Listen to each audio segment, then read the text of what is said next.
Radio station 90.8 FM ટાંટ્યા Bhil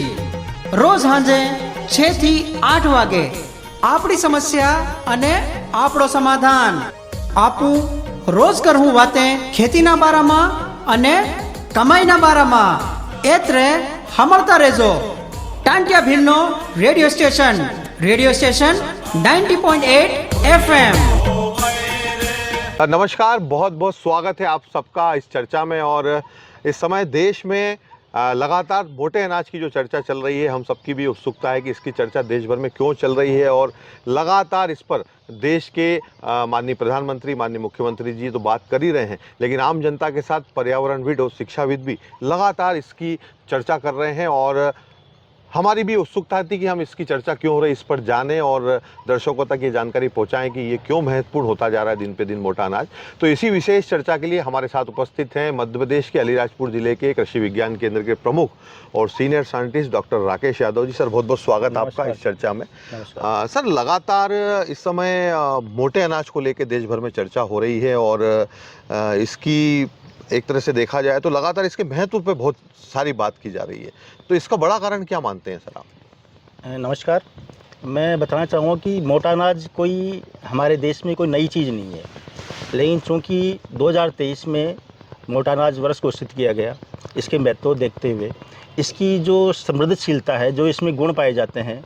मनुष्य के स्वास्थ्य के लिए या जो स्वास्थ्य सही रखने के लिए, उसमें जो महत्व है उसके आधार पे ही माननीय प्रधानमंत्री जी ने ये हमारा मोटा अनाज वर्ष घोषित किया था। और उसके बाद से लगातार बातें हो रही हैं। वो उसका महत्व ये भी है कि इसमें जो तत्व पाए जाते हैं लगभग ये सभी तत्वों से भरपूर है जो हमारी शरीर के लिए आवश्यक होते हैं। और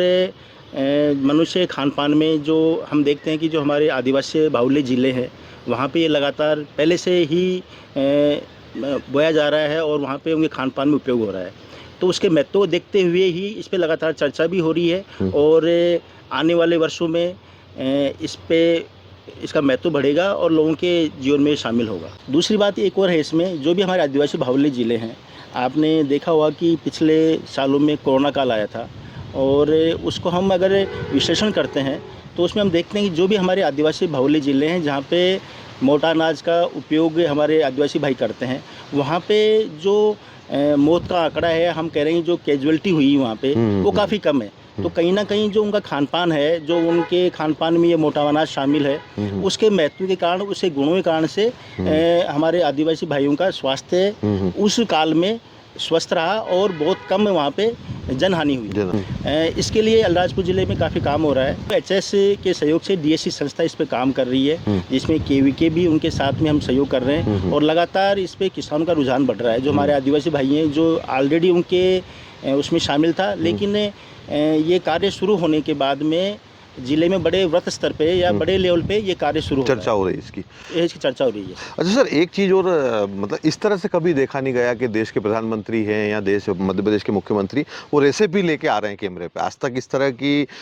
मतलब बहुत रेयर देखने में आया कि देश के बड़े पदों पे जो लोग बैठे हैं वो किसी अनाज के खाने की रेसिपी लेके लोगों के बीच में वीडियो पे आ रहे हैं कि मोटे अनाज का ये बनाइए या मोटे अनाज का ये आप लोग खाइए। तो जिस तरह से आपने बताया कि इसकी प्रासंगिकता तो बड़ी है, लेकिन एक चीज़ और इस पे जो लगातार बातचीत होती रही है देश भर में, आज आप और हम जिस पे बात कर रहे हैं कि इतना महत्वपूर्ण अनाज ये है, लेकिन धीरे धीरे कम क्यों होता चला गया सर? इसको कैसे देखते हैं आप? कहीं ना कहीं जो आज के युग में जो हमारी भागती हुई ज़िंदगी है, इसमें जो चीज़ें शुरू हुई हैं तो कहीं ना कहीं उसका दुष्प्रभाव हमारे इन मोटा अनाज के उत्पादन में पड़ा है। और आप देखें कि इसका जो एरिया है उत्पादन का बड़ा लिमिटेड एरिया है। जैसे मैंने बताया आपको कि जो हमारे आदिवासी बाहुल्य जिले हैं, हमारे प्रदेश की हम बात करें, अलीराजपुर है, झाबुआ है, ढिंडोरी है, मंडला है, शहडोल है, ये कुछ ऐसे ज़िले हैं जहाँ पे जो हमारे आदिवासी बाहुल्य जिले भी हैं। और चूंकि वो लोग शुरू से इसका उपयोग करते आ रहे हैं और कहीं ना कहीं जो हमारे पूर्वज थे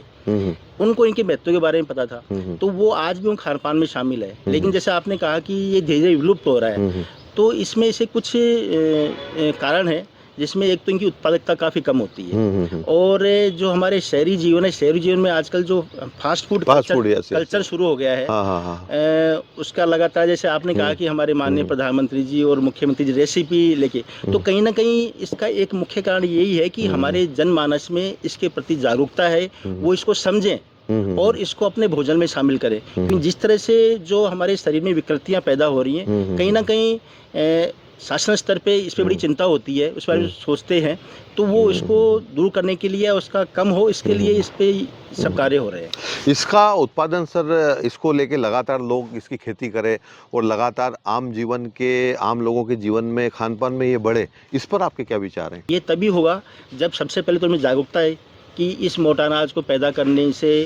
वो फ़ायदा मिलेगा। तो इस तरह की कुछ चीज़ करने से ये धीरे धीरे, एकदम से तो कोई भी चीज़ हम देखते हैं कि नहीं हो पाती, लेकिन आने वाले सालों में निश्चित रूप से इस पे कार्य हो रहा है। जिस तरह से इसका क्षेत्रफल भी बढ़ेगा और उत्पादन में भी इसमें वृद्धि होगी। कृषि विज्ञान केंद्र अलीराजपुर किस तरह से इसको आगे ले जा रहा है, मोटे अनाज के अभियान? सर, मैं बताना चाहूँ कि